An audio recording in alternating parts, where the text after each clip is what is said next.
Cada vez mais está entrando em cena agora o Procurador-Geral da República e a própria PGR como um todo, com seus subprocuradores, mostrando que estão cada vez mais alinhados com o ministro do Supremo Tribunal Federal, Alexandre de Moraes, e que ele também não gosta muito dos bolsonaristas. O caso agora envolve Daniel Silveira. Pois é, a matéria que eu vou tratar com vocês é uma matéria do Metrópolis e diz o seguinte: a Procuradoria-Geral da República é contraída de Daniel Silveira, preso em Bangu, para o semiaberto.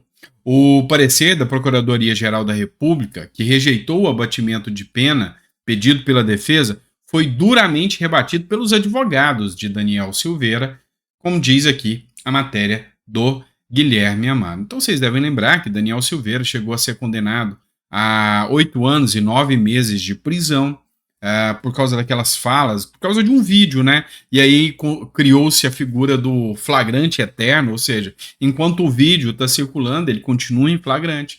Então teve a prisão dele, determinada pelo ministro do Supremo Tribunal Federal, Alexandre de Moraes. E aí, agora, por meio do vice-procurador-geral da República, que é o Indemburgo Chateaubriand Filho, que é assessor direto do Gonê, ele divergiu das contas que a defesa do Silveira apresentou, que pediu a ele o regime semiaberto, apontando que já foi cumprido 1/6 da pena para ele já poder entrar no regime semiaberto, ou seja, para que ele pudesse sair durante o dia para trabalhar e voltar somente à noite para o presídio. A Procuradoria-Geral da República falou que o Alexandre de Moraes já tinha se manifestado no sentido de que não caberia, e que teve um período em que o Daniel Silveira ficou preso em prisão domiciliar. E nesse caso eles não vão computar isso como cumprimento da pena. Engraçado, para outros presos é computado, mas no caso do Daniel Silveira não computaram. Além do que, segundo eles, o crime do Daniel Silveira, o vídeo que ele fez, é um crime com violência e grave ameaça, ou seja, ele foi ali rotulado no crime de calúnia, no crime de desacato também, no crime de ameaça, e segundo eles esse é um crime violento. O vídeo que o Daniel Silveira fez configura-se como um crime violento, e aí no caso ele tinha que cumprir 1/4 da pena, ou seja, 25% da pena. Tá, os advogados estão rebatendo isso, dizendo que isso aí é de cunho ideológico, que eles não querem reconhecer um período que ele cumpriu, e que a jurisprudência já entende nesse sentido, e que se trata agora de uma nova visão, um novo posicionamento da Procuradoria-Geral da República, alinhado com Alexandre de Moraes, e que vai ficar mais difícil ainda a vida dos aliados do Bolsonaro. Quem fez críticas a essa situação foi o Major Meca, que é deputado também, escreveu o seguinte: se Daniel Silveira tivesse cometido um roubo, homicídio ou algum ato violento, talvez já estivesse nas ruas para sua ressocialização. E aí ele cita, enfim, a hipocrisia.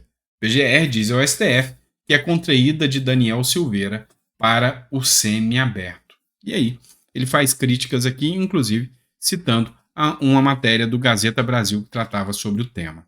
E aí eu já venho alertando para vocês. A gente faz análise jurídica aqui no nosso canal, que a Polícia Federal, a Procuradoria-Geral da República e o Supremo Tribunal Federal estão em total sintonia com o posicionamento pró-Lula e anti-bolsonarismo, anti-Bolsonaro. E aí, meu amigo, alguns pontos das ações do Supremo estão alcançando cada vez mais, com mais abrangência. E é o caso do Jordi, que a gente comentou para vocês. E é outro caso também, o caso do Monark. Olha só, Monark é acusado de desobedecer ordem judicial e divulgar notícias fraudulentas. Matéria que eu trago para vocês é da Jovem Pan. A Polícia Federal encaminhou ao STF um documento no qual alega que o influenciador Monark cometeu o crime de desobediência à ordem judicial ao criar novas contas em redes sociais, mesmo estando proibido pelo Supremo Tribunal Federal. Um grupo de juristas argumenta que a ordem do Alexandre de Moraes era manifestamente ilegal. Impedia alguém de criar novas contas em redes sociais é censura, o que é vedado pela Constituição.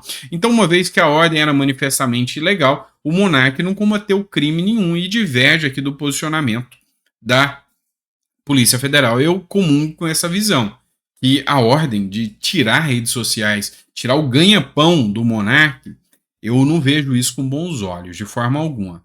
Segundo a Polícia Federal, essa infração persiste, caracterizando-se pela recusa reiterada em acatar a determinação judicial de cessar a divulgação de notícias fraudulentas.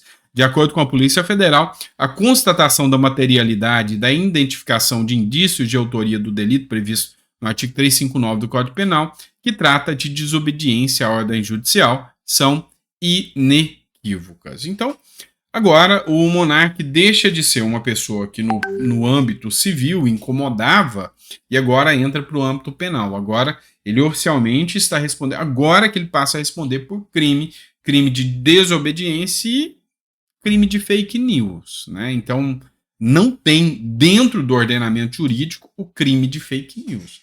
Se tivesse, talvez podia alcançar aí Choquei, entre outras instituições, outros grupos aí que espalham aí notícias que causam até danos gravíssimos, até a morte de certas pessoas. Mas o monarca agora responde por crime com uma celeridade bem grande, né, em relação ao monarca. Vamos falar agora do José Dirceu. José Dirceu volta à cena mais uma vez agora, trazendo informações, ou seja, trazendo análises sobre como a esquerda está enfraquecida em relação à direita. Dirceu, 2 pontos. Abre aspas. Vivemos um momento de hegemonia do conservadorismo. Fecha aspas. Pois é.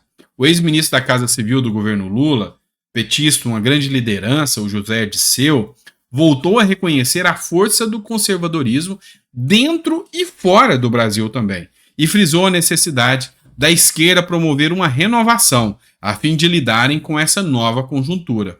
Para o petista, que foi condenado por corrupção, a esquerda não tem, sozinha, a maioria necessária para fazer reformas estruturais. A análise de Dirceu foi publicada em coluna da Folha de São Paulo no domingo com o título Desafios da Próxima Década. Ou seja, o José Dirceu é um dos petistas que vem chamando a responsabilidade da própria esquerda para dizer, olha, nós precisamos nos reinventar. Nós precisamos largar essas pautas ideológicas e identitárias e entender que a população como um todo, não só no Brasil, mas no mundo, ela ainda preza, ela ainda busca pelo conservadorismo. Hoje está na moda o conservadorismo e não o esquerdismo. Então, é onde o Dirceu faz as críticas. E a grande realidade é essa. Se você observar hoje, a maioria das pessoas hoje estão querendo de volta as pautas dos costumes, as pautas da família, aquilo que o Lula já falou abertamente, as pautas que nós combatemos. Pois é, o José Dirceu está sendo o primeiro petista a falar, olha, tem que mudar a postura, tem que mudar o foco, porque senão vai tomar uma lavada nas urnas o PT de novo. Pois é, a gente está acompanhando tudo isso aqui e vai trazer essas informações para vocês, se o Dirceu está certo ou não.